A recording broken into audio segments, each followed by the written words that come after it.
Katapusang tagubilin.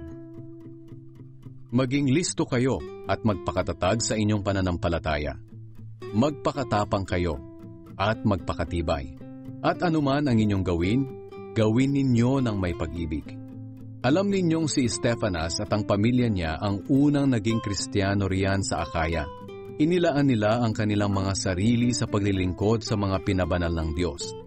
Kaya nakikiusap ako sa inyo mga kapatid na magpasakop kayo sa kanila at sa lahat ng katulad nila na naglilingkod sa Panginoon. Natutuwa ako sa pagdating ni na Stefanas, Fortunatus at Achaicus dahil kahit wala kayo rito, nandito naman sila. At ginagawa nila sa akin ang hindi ninyo magawa. Ako'y pinasigla nila at ganoon din kayo. Pahalagahan ninyo ang mga katulad nila. Kinukumusta kayo ng mga mananampalataya sa lalawigan ng Asya. Kinukumusta rin kayo ni na Aquila at Priscilla at ng mga mananampalatayang nagtitipon sa kanilang tahanan dahil pareho kayong nasa Panginoon.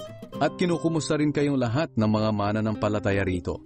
Magbatian kayo bilang magkakapatid kay Kristo. Akong si Pablo ay nangungumusta rin sa inyo at ako mismo ang sumusulat ng pagbating ito.